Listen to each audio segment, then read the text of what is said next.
다니엘이 이 환상을 보고 그 뜻을 알고자 할 때 사람 모양 같은 것이 내 앞에 섰고 내가 들은즉 을레강 두 언덕 사이에서 사람의 목소리가 있어 외쳐 이르되 가브리엘아 이 환상을 이 사람에게 깨닫게 하라 하더니 그가 내가 선 곳으로 나왔는데 그가 나올 때 내가 두려워서 얼굴을 땅에 대고 엎드리매 그가 내게 이르되 인자야 깨달아 알라 이 환상은 정한 때의 끝에 관한 것이니라. 그가 내게 말할 때 내가 얼굴을 땅에 대고 엎드려 깊이 잠들매 그가 나를 어루만져서 이렇게 세우며 이르되 진노하시는 때가 마친 후에 될 일을 내가 내게 알게 하리니 이 환상은 정한 때의 끝에 관한 것임이라. 내가 본 바 두 뿔 가진 수장은 곧 메대와 바사 왕들이요 털이 많은 수렴소는 곧 헬라 왕이요 그의 두 눈 사이에 있는 큰 뿔은 곧 그 첫째 왕이요 이 뿔이 꺾이고 그 대신 네 뿔이 났은즉 그 나라 가운데서 네 나라가 일어나되 그의 권세만 못하리라.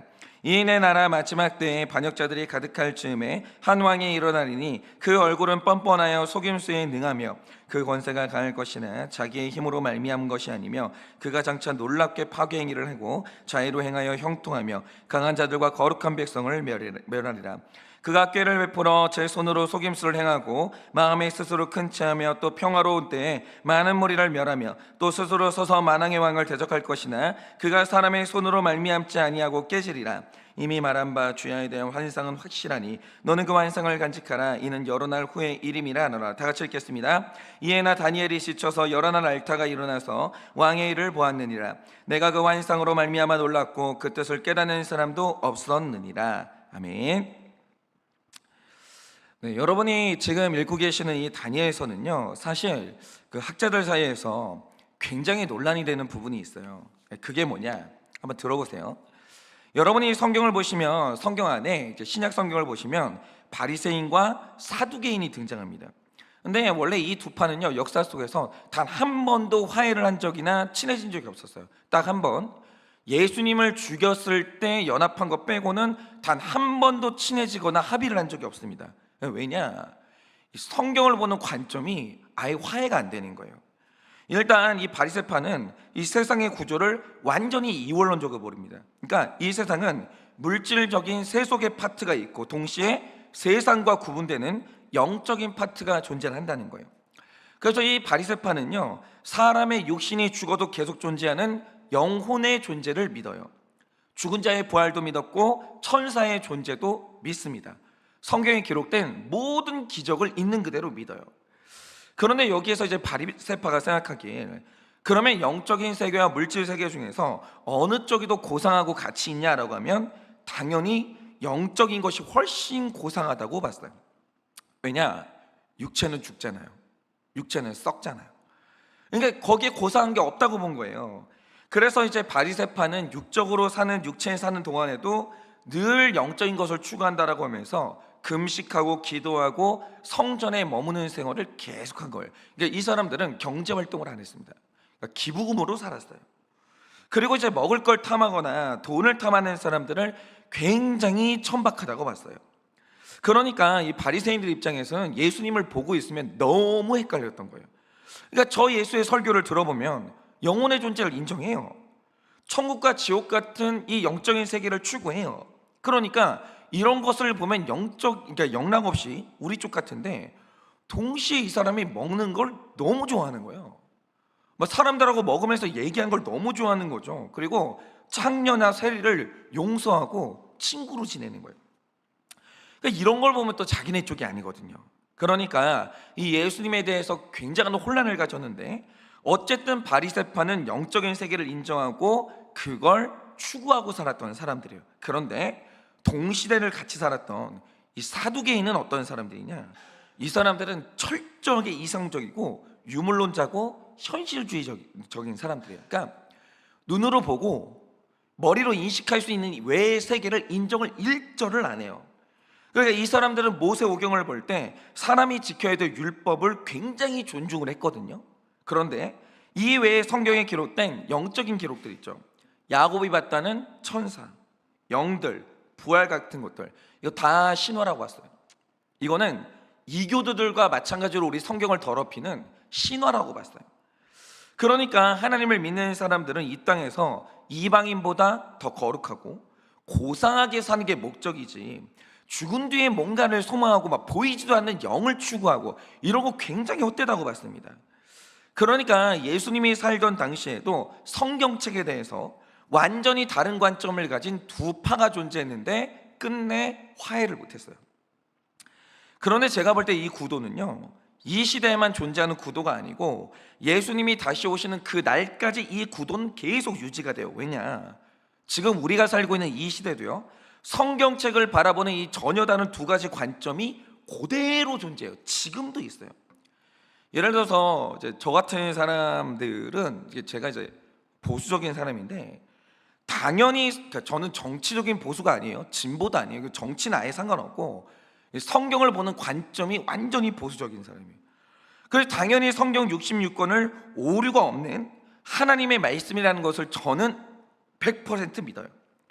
그리고 그렇게 볼 수밖에 없는 합리적이고 학문적인 근거가 있다고 믿기 때문에 성경에 기록된 모든 이 문자를 있는 그대로 저는 믿어요. 그런데 이 신학의 분파 중에서는 자유주의 신학이라는 게 있거든요. 이들은 철저하게 이성적이에요. 그래서 성경에 기록된 도덕적인 규칙이나 지혜를 주는 말씀들이 있죠. 팔복에 관한 말씀들, 요거는 하나님의 말씀으로 인정을 해요. 그런데 그 외에 초자연적인 기록이나 영적인 기록은 다 인정하지 않아요. 그러니까 예수님이 팔복에 대해서 말하잖아요. 그럼 그거 인정해요? 예수님이 기적을 행했대요? 그건 인정을 안 해요. 그러니까 이거는 당시에 미개한 사람들이 성경을 더 그럴듯하게 꾸미기 위해서 삽입한 일종의 신화라고 보는 거죠. 그런데 그 중에서 이 자유주의 신학자들이 절대로 인정하지 못하는 성경의 기록이 있어요. 그게 바로 예언이에요. 이 예언만 읽으면 이 사람들은 알러지 반응을 보여요. 그런데 유독 예언의 기록을 굉장히 싫어하는 이유가 있어요. 이게 뭐냐? 이유는 성경의 예언이 너무 정확하게 맞기 때문이에요.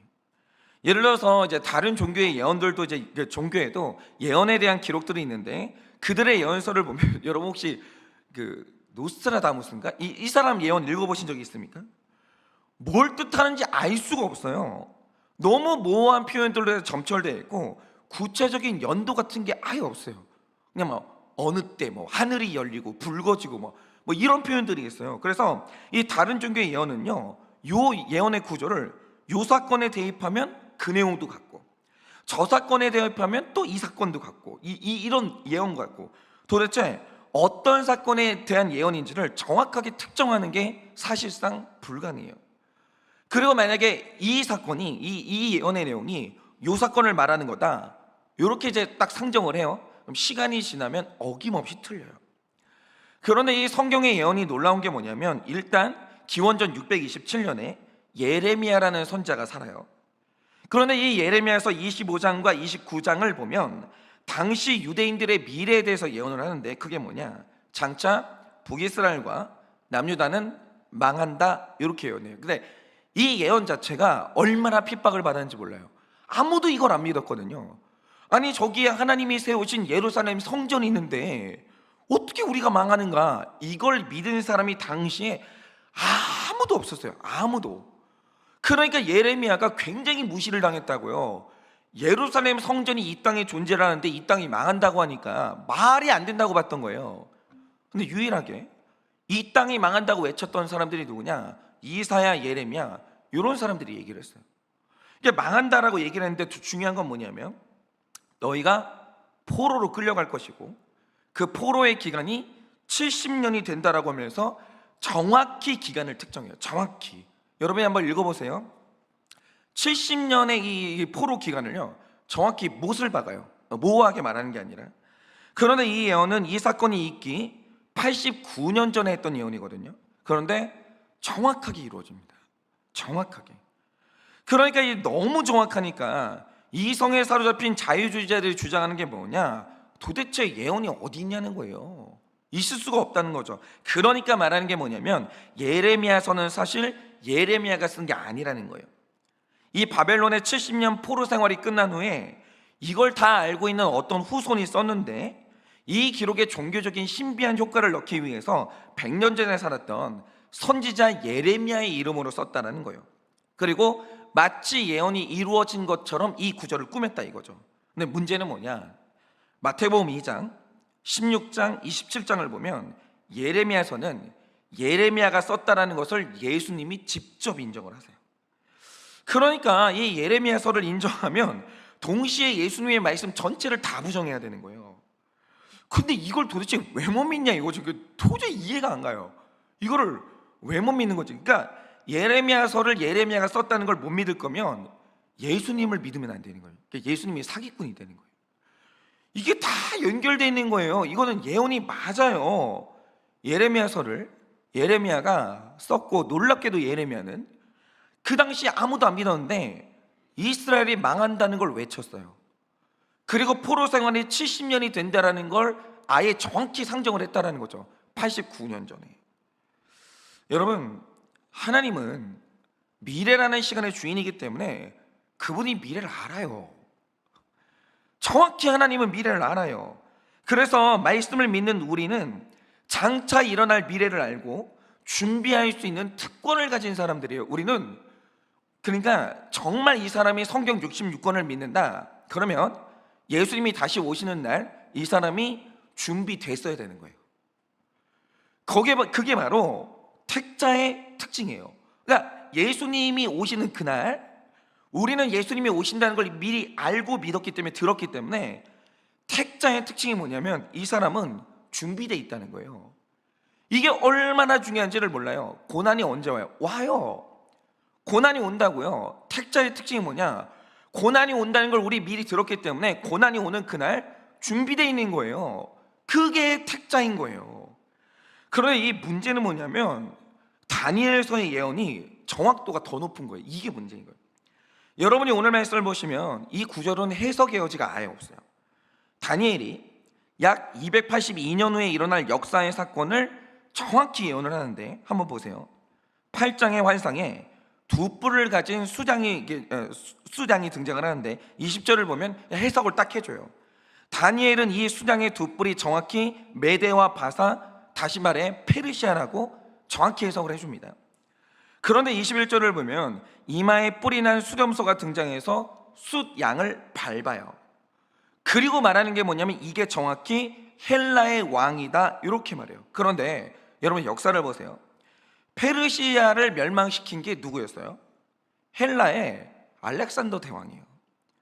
그런데 22절을 보면 그 뿔도 또 꺾여요. 그러니까 숫양을 짓밟았던 숫염소 있잖아요. 이 염소의 뿔도 또 꺾여요. 그리고 거기에서 네 뿔이 다시 솟는다라고 하는데 역사가 뭐예요? 알렉산더 대왕이 병으로 죽자 나라가 네 개로 찢어져요. 네 명의 왕이 일어납니다. 여러분 다 아시죠? 역사 속에서 실제로 있었던 일이에요. 그리고 23절에서 25절을 보면 네 왕 중에 한 왕이 일어나서 거룩한 백성을 멸하고 만왕의 왕을 대적한다, 이렇게 기록하고 있어요. 그런데 정말로 일어난 일이 뭡니까?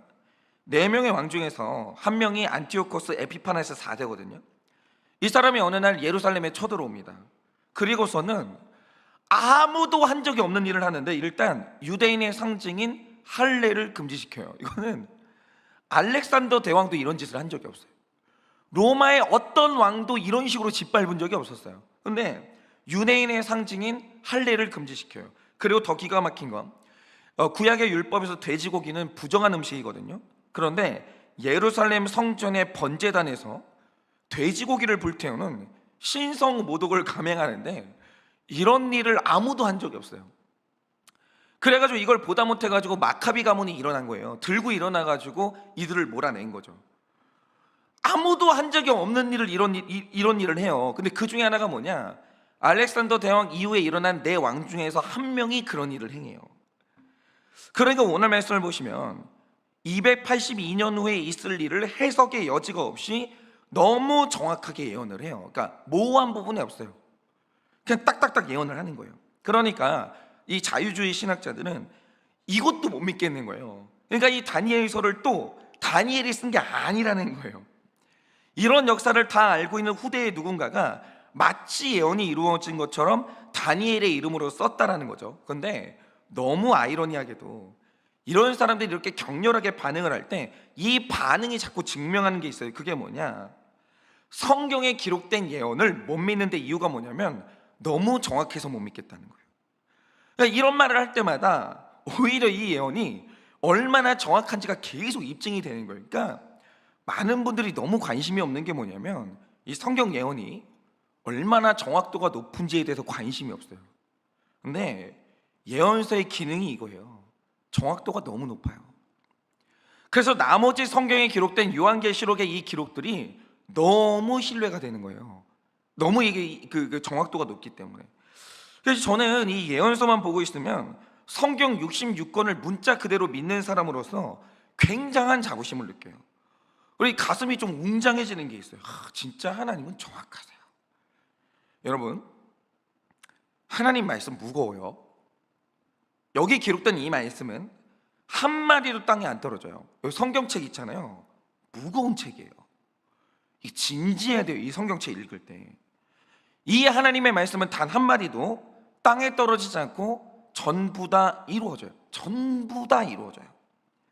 그리고 이 예언이 선포하는 게 뭐냐? 17절과 19절 말씀처럼 이 세상의 역사는 정한 때와 끝이 반드시 있다는 거예요.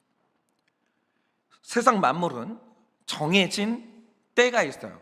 그 때를 내가 앞당길 수도 없고 뒤로 미룰 수도 없어요. 오늘 여러분들이 지금 여기에 이 자리에 여기에 모여 있고 지금 이 설교를 어떤 분들은 온라인으로 듣고 있는데 이거는 이렇게 된 이유가 있는 거예요. 하나님이 정확한 때가 돼가지고 이유가 있어서 오늘 여러분을 이 자리로 불렀거나 이 시간에 여러분들로 하여금 이 설교를 듣게 만드시는 거예요. 모든 것은요 정한 때가 있어요. 그리고 중요한 게 뭐냐? 끝이 있어요. 우리는 이걸 준비하는 사람들이에요. 그 때와 끝을 준비한다는 거죠. 그러니까 이 세상의 그 어떤 아름다운 것도 위대한 것들도 정한 때하고 끝은 오는 거예요. 세상 나라는 다 끝나요. 하나님의 영원한 통치는 반드시 와요. 반드시 옵니다. 그래서 다니엘이 자기의 삶으로 보여주는 게 뭡니까? 신자의 삶이라는 것은 예정된 끝날을 소망하면서 그 시간, 내가 살아있는 이 날, 언젠가 다가온 그 끝날을 거룩함으로 기다리는 게 우리의 삶이라는 거예요.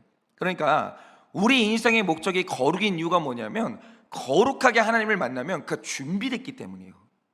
끝을 준비해야 될 거 아니야. 정한 때가 있습니다. 끝은 반드시 와요. 저의 끝이 저도 언제인지는 몰라요. 오늘일 수도 있어요. 그렇지 않아요? 아니 제가 몸에 어디가 이상이 있어가지고 설교 준비하다가 심장 마비가 오고 책상에 앉은 채로 죽을 수 있는 거예요. 근데 그 준비돼 있어야 되는 거예요. 왜냐? 저는 제 끝을 외면하지 않아요. 나의 끝을 하나님이 이미 그 때를 정해놓고 나라는 존재는 끝이 있는 거예요. 우주적인 끝도 있는 거예요. 그럼 중요한 게 뭐냐? 우린 이 말씀을 믿잖아요. 주님이 언제 오실지는 모르지만 우리는 그 끝이 있다는 것을 너무너무 믿기 때문에 주님 만나는 날 그 준비돼 있어야 되는 거예요. 근데 그 준비시키는 과정이 뭐냐? 그게 거룩이에요. 거룩은 끝이 있다는 걸 믿어야 거룩할 수 있는 거예요. 끝이 있다는 걸 못 믿으면 거룩할 수가 없는 거죠. 그런데 우리가 오늘 말씀에서 봐야 될 건 이겁니다. 성경이 확실히 선포하는 바 우리의 역사는 하나님의 뜻대로 흘러갈 것이고 정한 때와 끝이 있는데, 그러면 미래를 기다릴 때 이 거룩하게 기다린다는 게 뭐냐라는 거예요. 오늘 우리가 이걸 좀 묵상하려고 하는데, 자, 다니엘이 앞으로 일어날 왕국의 멸망과 282년 후에 있을 예루살렘의 고난을 다 봤어요. 그런데 이걸 다 보고 난 다음에 그에게 나타난 현상이 있어요. 그게 뭐냐면 27절에 이렇게 기록합니다. 나 다니엘이 지쳐서 여러 날을 앓다가 일어났다, 이렇게 기록하고 있어요. 힘들었나 봐요. 다니엘도 하나님의 사람이지만 우리가 이제 앞으로 이제 9월 달부터 이게 진짜 정말 너무 힘들어요. 저도 우리 좀 있으면 예레미야서 들어가거든요. 예레미야서 읽고 있으면 저도 우울해. 맨날 우니까 예레미야가 나는 어떻게 될지 모르겠어요. 전 재밌는 거 좋아하는데, 목회도 재밌어야 되는데 이 예레미야서 들어갈 거 생각하니까 욥기 들어갈 때처럼 답답해요. 미리 좀 몸보심을 해야 될 것 같은데, 어쨌든 간에 이 다니엘이 계속 환상을 보니까 힘들었나 봐요. 여러 날 앓다가 겨우 일어나요. 이렇게 기록이 되는데, 근데 저는 이게 하나님의 섭리가 너무 감사한 게 뭐냐면, 만약에 제가 수련회 첫날 이 박희성 목사님의 설교를 듣지 않았으면 다니엘이 환상을 보고 지쳤고 여러 날을 알았다는 게 이 얼마나 귀한 의미가 있는지를 제가 몰랐을 거예요. 그런데 그 설교를 듣고 이게 하나님 섭리는 귀해요. 정말 정한 때가 있어요. 그런데 그 설교를 듣고 나니까 이 다니엘의 이 모습이 얼마나 큰 거룩인지를 이때 알게 된 거예요. 왜인가? 여러분 한번 다시 한번 그 설교 말씀 기억을 해보세요. 원래 히스기야는 질병에 걸려서 죽었어야 되는 사람이에요. 어느 날 선지자 이사야가 찾아오더니 히스기야에게 선포한 말이 뭡니까? 너는 이제 죽고 살지 못하리니 너의 집을 이제 정리하라는 거예요. 그런데 우리도 그렇지만 히스기야가 이 말을 들었는데 살고 싶은 거예요. 이거 정상이에요. 우리는 다 삶의 의지가 있기 때문에 살고 싶죠. 그래서 낯을 벽으로 향한 다음에 살려달라는 눈물의 기도를 합니다. 그런데 하나님이 응답하셔서 죽을 사람을 살려주세요. 게다가 수명을 15년을 더해 주십니다. 너무 기쁜 일이 일어난 거죠. 그런데 사람이 고난이 지나가게 되니까 또 교만해지는 거예요.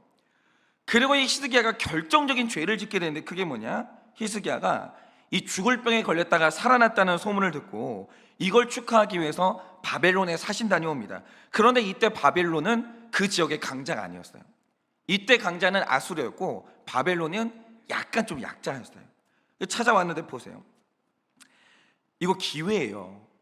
만약에 바벨론에 사신단이 찾아왔을 때 히스기야가 나를 살려주신 하나님에 대해서 간증하고 사신들을 전도했다. 그러면 어떤 일이 일어났을까요? 이게 과장이 아닌 게, 사도 바울이 원래 아시아로 가려고 하다가 유럽으로 가는 바람에 유럽의 지형이 바뀌었거든요. 근데 만약에 히스기야가 이 바벨론의 사신들을 만났을 때 이 대단한 사건을 간증하면서 하나님을 찬양하고 하나님을 전도했다면 바벨론이 이스라엘을 침공하는 일은 없었을지도 몰라요. 그런데 이날 히스기야가 한 일이 뭡니까?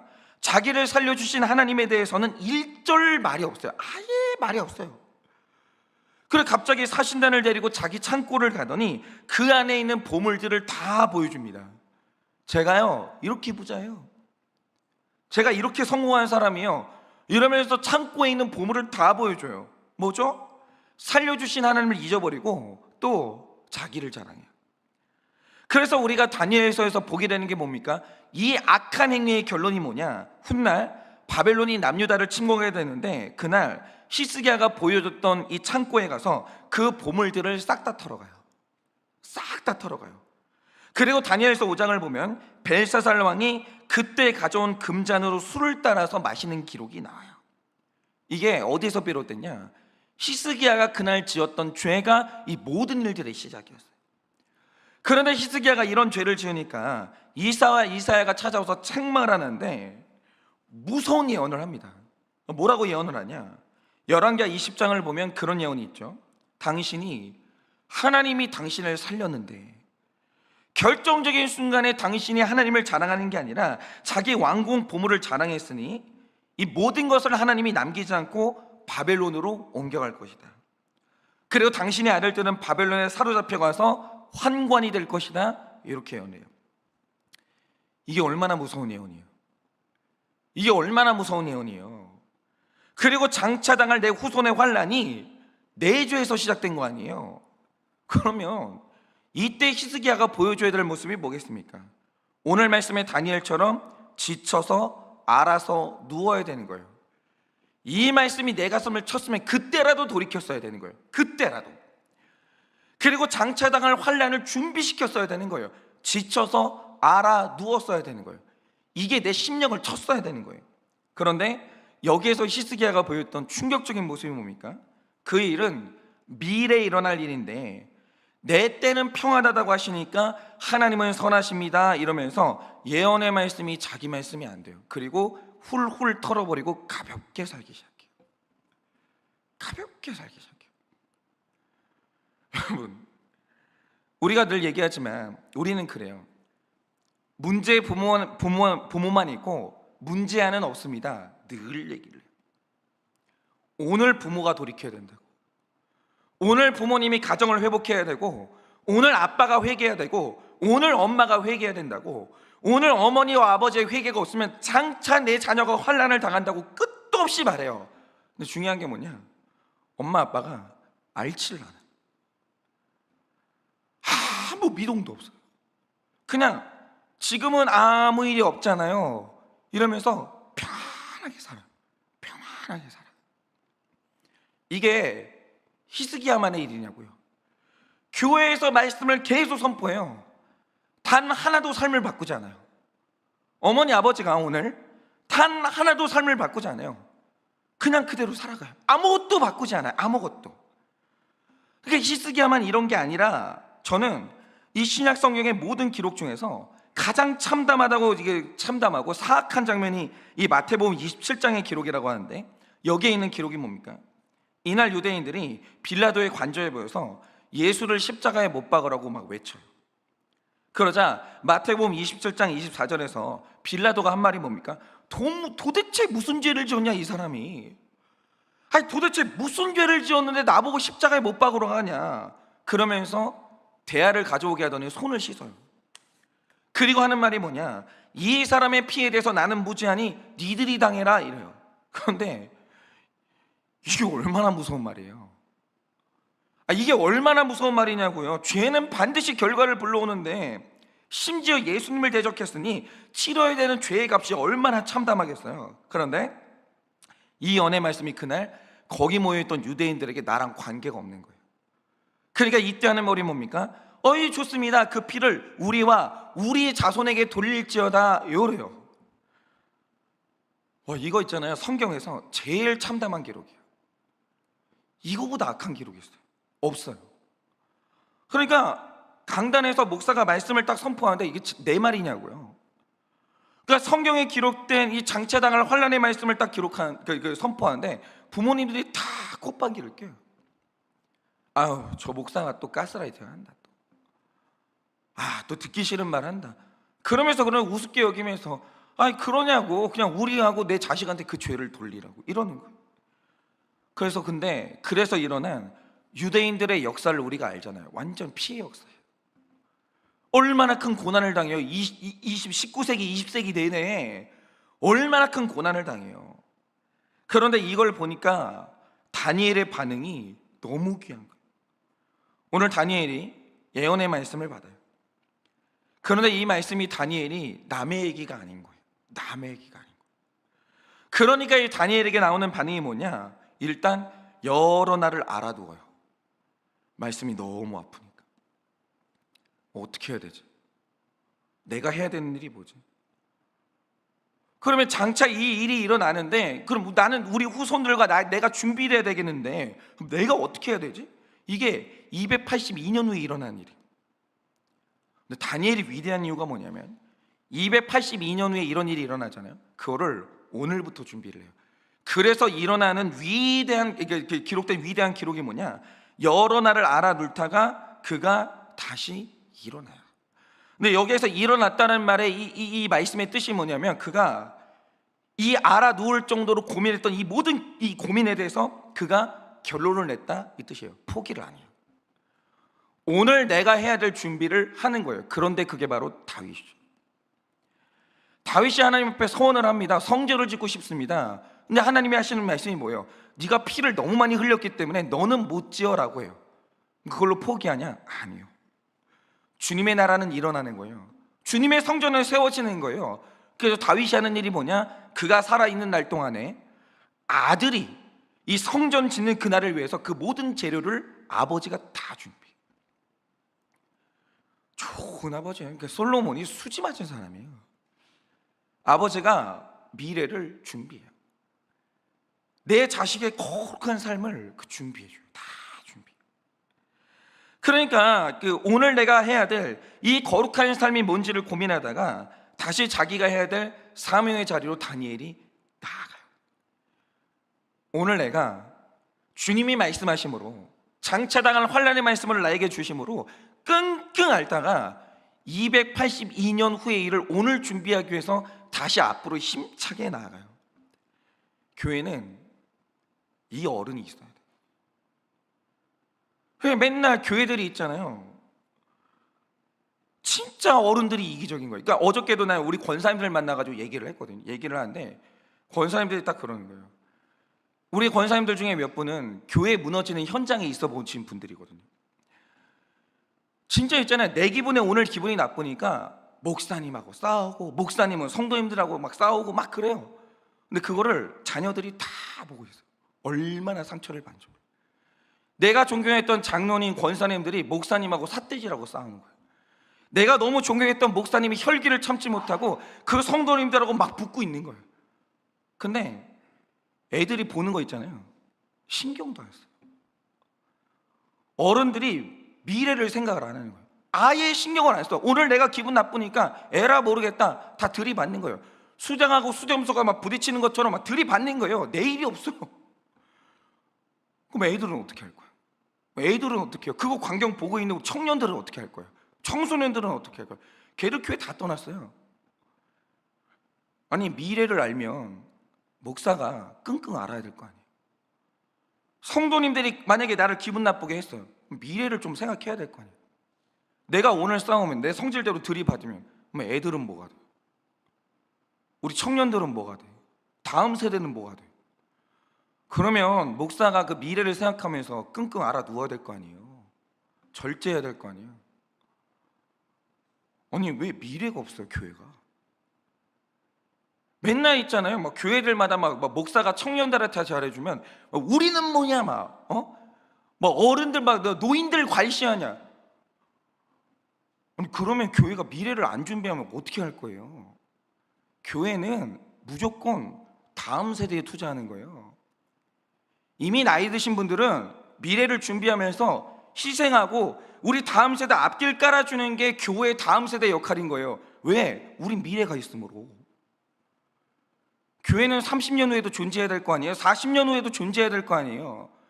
교회에 지금 어린애들 태어났거든요. 우리가 왜 기뻐해요? 뭐 그냥 어린애 태어나서 예쁘다고 기뻐해요? 아니에요. 걔네가 이 교회의 미래거든요. 그래서 기뻐하는 거 아니에요? 그냥 왜 미래가 없냐고요? 아니 교회들마다 미래 준비를 안 해요. 어른들이 있는 재정, 있는 거 다 자기들이 먹어버려요. 자기들 세대만 교회하고 끝날 건가 봐. 그게 아닌데. 근데 지금도 오늘도 깨어있는 어른들 미래를 생각하면서 교회의 갈등에 대해서 절제하는 거예요. 풀어나가는 거예요. 왜? 다음 세대가 이 교회에서 신앙생활을 해야 될 거 아니에요. 오늘도 훌륭한 어른들이 있잖아요. 재정 자기한테 안 쓰는 거예요. 이거 재정 있으면 이게 청소년부, 청년들한테 쓰라는 거예요. 왜? 교회는 미래가 있기 때문에. 교회가 젊다라는 건 이유가 뭐냐면 훌륭한 어른들이 있기 때문에. 교회가 그냥 청년들이 모이지 않아요. 교회가 그냥 청소년들이 모이지 않아요. 그런 교회는 없어요. 어른들이 희생했으니까 청년들이 모이는 거예요. 어른들이 희생하니까 청소년들이 그 교회에 모이는 거예요. 왜 미래가 없냐고요. 왜 미래가. 그런데 다니엘이 이렇게 하는 거예요. 끙끙 앓다가 오늘 내가 해야 될 준비를 하기 위해서 280년 후의 미래를 오늘 준비하러 나아가는 거죠. 여러분 우리가 누굽니까? 하나님이 아무에게나 보여주지 않는 예언의 말씀을 주신 존재가 택자인 우리라고요.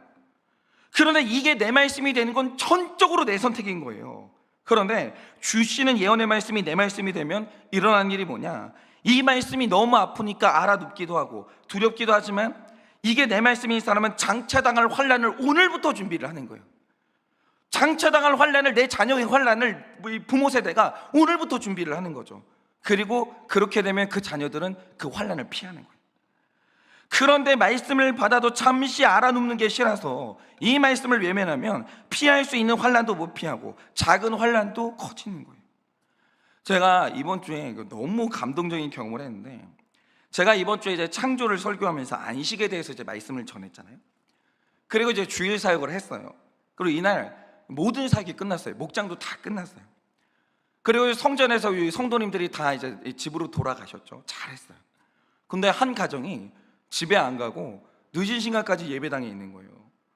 그래서 왜 안 가? 왜 예배당에 있어? 이거 물어보니까 이 가정이 자영업을 하는 가정인데 요즘 너무 조급해지는 게 있어서 사실 예배가 끝난 다음에 일을 하러 가려고 했다는 거예요. 그런데 오늘 말씀을 듣고 안식을 누리려고 일을 안 갔다. 오늘은 쉬기로 했다는 거예요. 오늘 이 말씀은 내 말씀이니까. 그러면서 부부가 같이 이렇게 얘기를 한 게 뭐냐면, 오늘 우리 하루 그냥 교회에 머물면서 우리 좀 누리자고. 그러면서 안 가고 거기 계속 있는 거예요. 교회에 이런 사람들이 있어요. 아니, 그런 게 너무 감격이고 너무 배움이 되는 거예요.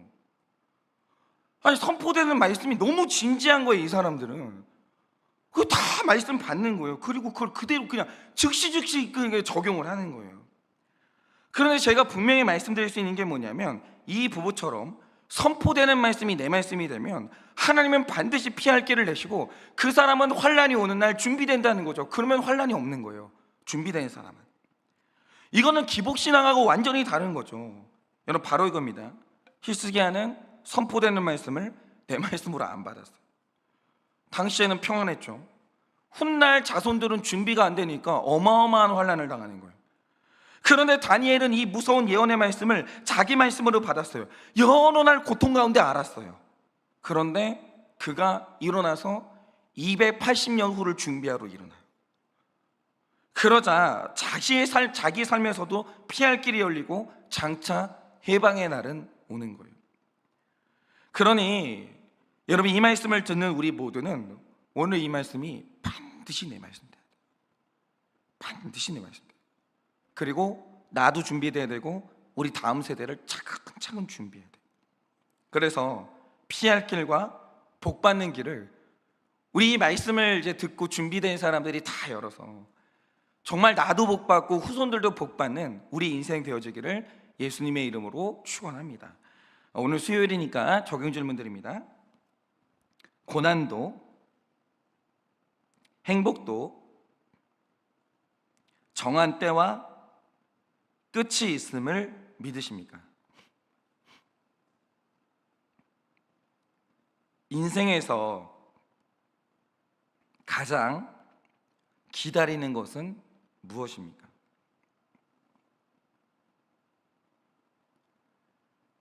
나로 하여금 지쳐서 앓게 만드는 말씀은 무엇입니까? 앓는 게 싫어서 회피하는 것은 무엇입니까? 앓는 게 싫어서 회피하는 것은 무엇입니까? 주시는 말씀을 내 말씀으로 받아 누리고 있습니까? 주시는 말씀을 내 말씀으로 받아 누리고 있으십니까? 이 시간에 제가 기도하고 축도함으로 예배를 마치겠습니다. 기도하겠습니다. 하나님, 준비되기 원합니다. 내가 언제 주님을 만날지 모르기 때문에 나도 오늘부터 내 마지막을 준비해야 될 것이고, 그리고 우리 한일교회가, 제가, 우리 후손들이 살아가 그 미래를 오늘부터 준비해야 합니다. 끝은 오게 되어 있고 때가 있습니다. 그러나 우리는 이 말씀을 미리 받았기 때문에 나도 준비되고 우리 자녀들도 준비해야 될 것입니다. 그러나 준비된 채로 환난의 때를 맞이하는 사람은 환난이 없는 사람인 것입니다. 이미 준비가 됐기 때문에 그 어떤 환난도 우리를 넘어뜨리지 못하는 것입니다. 주님, 이 말씀이 내 가슴을 쳐서 앓게 만들지라도 다 내 말씀이 되게 하시고 오늘부터 미래를 잘 준비하게 해주셔서 준비된 몸과 마음으로 주님 만나고 환난의 때를 맞이하는 우리가 될 수 있도록 은혜를 허락하여 주시옵소서. 지금은 우리 주 예수 그리스도의 은혜와 하나님 아버지의 그 크신 사랑과 성령님의 위로하시고 교통하여 주시는 그 역사하심이 오늘도 이 모든 말씀을 나의 말씀으로 받아 앓다가 지쳐서 앓을지라도 미래를 준비함으로 정말 오늘도 하나님 앞에 거룩하게 예비되기를 원하는 사랑하는 모든 주의 종들의 머리 위에 지금으로부터 영원 무궁토록 함께 있을지어다. 아멘.